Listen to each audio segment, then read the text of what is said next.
right now talking about children that have lost their lives, but it's unfortunate and it's tragic, but it happened. First, I want to say that as a division, our heart goes out, to the loss of the lives of those children. Last night, about 8:06 p.m., patrol officers were dispatched to a theft in progress on Albert Avenue in Northeast Columbus. The caller stated three male teenagers were breaking into a purple Kia Optima. The suspects then left the area in a blue Hyundai. Our helicopter located the suspect vehicle and aired direction of travel for patrol officers. The officers attempted to initiate a traffic stop, and that did not happen, and they did not pursue. They chose not to pursue this vehicle. It took off at a high rate of speed. The helicopter lost sight of the vehicle at some point, and then it ultimately picked the vehicle back up, and within seconds, the vehicle crashed. At 8:19, the vehicle crashed into the building at 870 East 5th Avenue.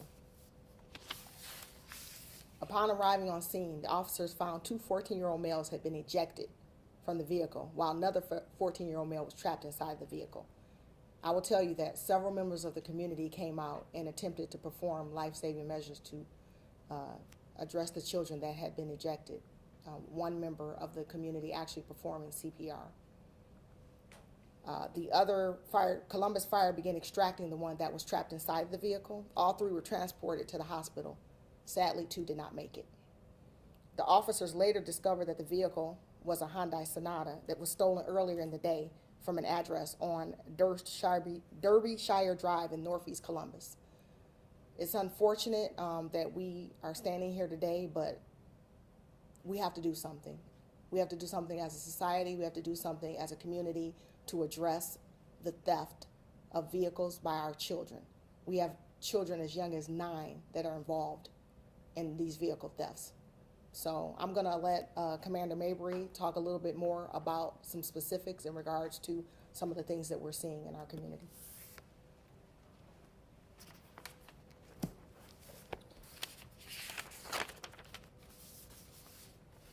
Good afternoon. We've had an increase in stolen cars this year, and each of those are a number.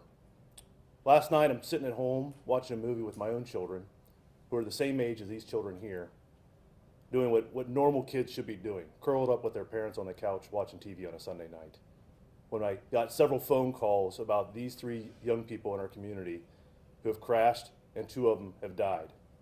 3 is the number I want you to pay attention to. I can talk about the nearly 6,000 cars stolen this year, but the 3 children have names, they have families, and 2 of them are dead. And one of them's life has changed forever. This is what we've been fighting for the last year and a half. This is why it's so important. We've been saying we want to save these kids, and here are 3 kids that we couldn't save 2 of them at all. It's disgusting as a parent, it's disgusting as a police officer, and it's not okay. And something's got to give and something's got to change. 40% of all of our cars stolen in this city are Kias and Hyundais. Why? Because kids want likes. They want affirmation through their friends online to say, look, I stole something, and I'm going to drive reckless, and I'm going to try to crash this thing, and it's a big game. It's not a game. It's not okay, and we're not okay with what's going on here. These kids, they've been through our system already. One just turned 13. All 3 have been in our system. We have one report that goes back as far as 2018. They're just kids, and they're already set up for failure. And these are 3 kids, 2 of them which don't have a future anymore. And one of them's going to have to live with the consequences of whatever comes next, whatever that is. So last night, like the chief said, these kids were breaking into a car. Our officers saw it. They disengaged. Our helicopter followed, and they watched this tragic accident. This scene is gruesome. These parents showed up to scene, several of them, with pictures of their child saying, is it my baby? Is it my baby? They were worried because there have parents in our community that worried that this is going to be their child next, and they were worried last night this was their child. And once they realized it wasn't their child, they were both relieved and then disgusted. Why isn't something being done about this? We have got to do something as a community about this. We have got to do something different.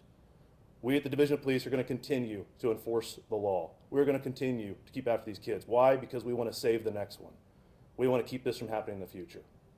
And so that's what is important here. We've seen a trend here online with these kids online calling themselves Kia boys. They're stealing Kias and Hyundais. That's why we have a 40% theft rate of stolen cars in the city of Columbus alone with just this brand and model.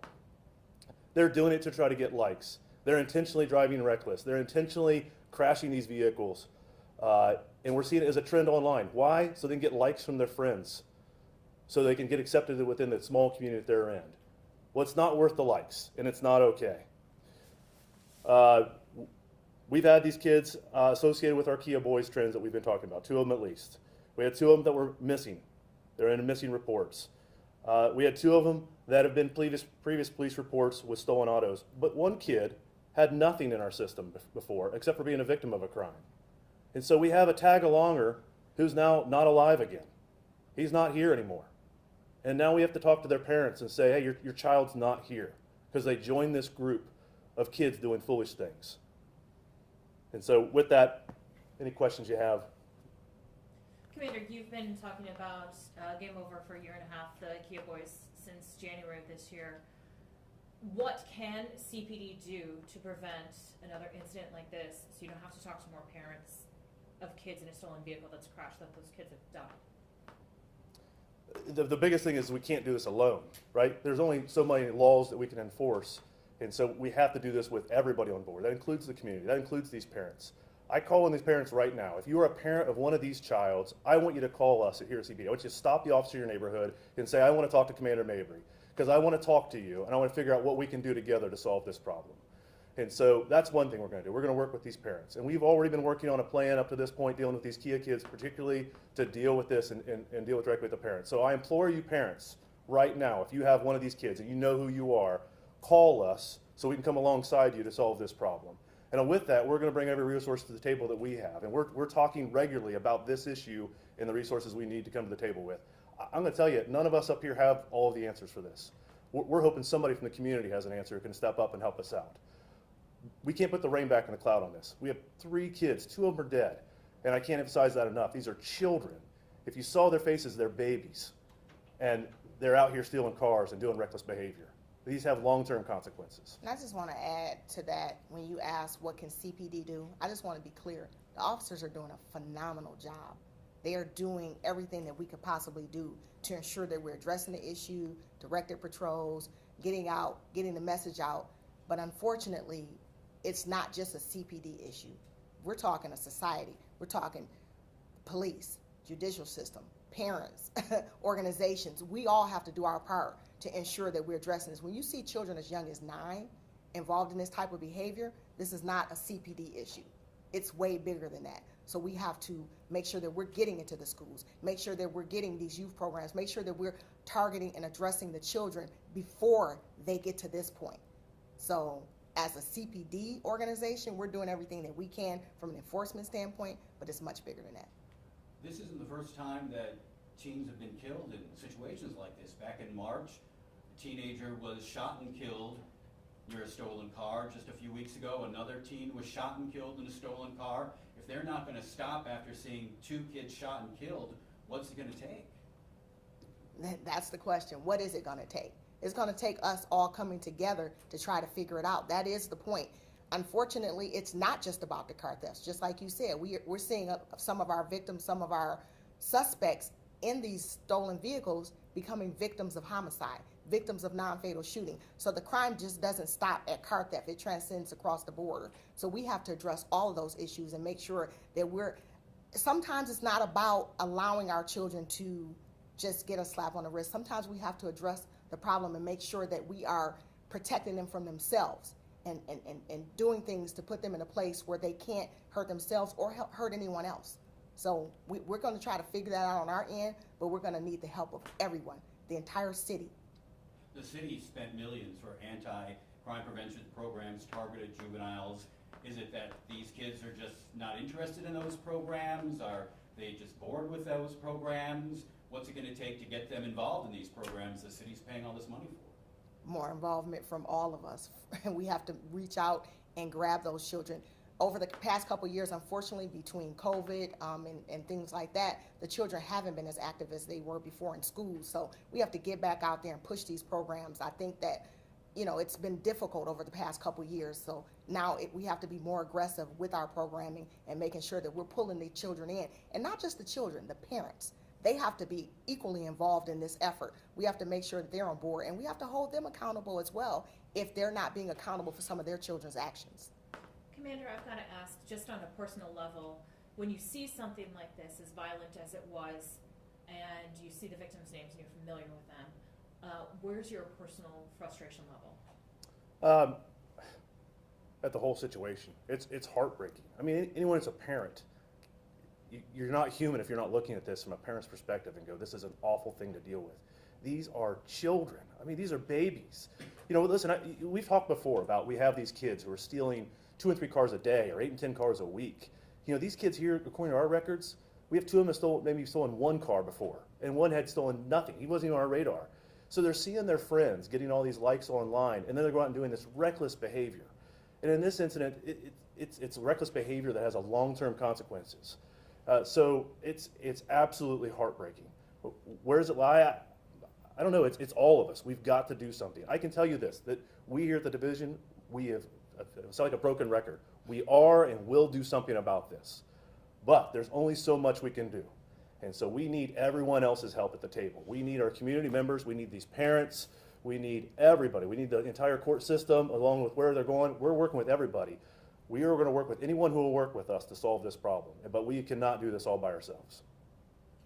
Carm, do these parents know where their kids are when these things happen? Does it depend on the situation? Do they think their kids are at a friend's house but they're out doing something else? Because there might be parents watching just wondering, how do you let your kid get into this kind of situation? These kids, one of the number one things we've said before, and I've talked to you even recently about this, these kids need structure.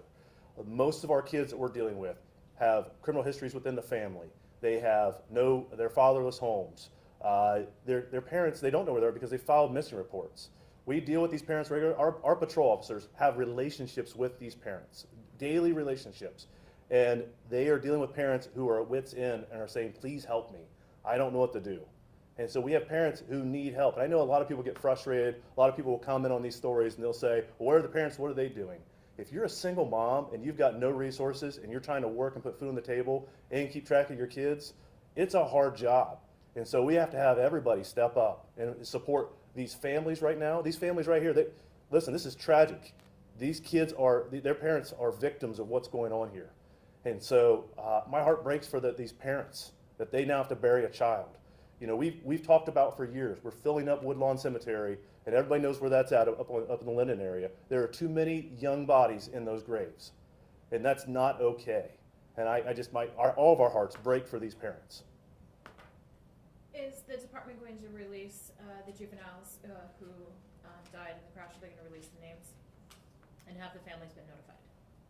At this point, we are not at this point. We're still doing investigations and trying to make sure that we are being respectful and making sure that we're dotting our I's and crossing our T's before we release any information. Chief, you mentioned something about you need to get to these kids in school. Or does that mean you're going to have a relationship again with Columbus City Schools this fall? Well, we've always had a relationship with them. As far as the actual school resource officers, that is a conversation that has to happen between obviously the school system and the Columbus Division of Police, as well as the mayor's office and the safety director's office. But we will continue to do programs. We have TAPS, Teens and Police, and we're looking at other programs to actually bring into the school system. So we do have a relationship with them. We just don't know to what extent that will be this fall. Are you going to have that conversation before the school begins about bringing the officers in? We've had conversations with them. Again, that's not a conversation that is just us alone. That is a conversation that has to be had across the board. Thank you. Oh, do you have an updated condition on the one juvenile who's still in the hospital? He's stable, isn't he? He's stable. Stable? Yes. Can I get their ages confirmed? We heard a variation of the ages today. Can we confirm the 3 ages? 2 14s and a 13-year-old, you said? You said 13. I have 14 on all 3. I think you made a You mistake. said 13. Okay. I thought it was 3 14-year-olds. I just Yeah, want to 3 be clear. 14-year-olds. Thank Yes. you. Thank you. You did say The 13. one just turned 14. He was, just a few weeks ago, he turned 14. Okay. So Okay. 3 All 14-year-olds. All 14. All 3 males, all 14. Correct. Yes. And the one still in the hospital is at Nationwide? Yes, that's correct. That is correct. Thank you.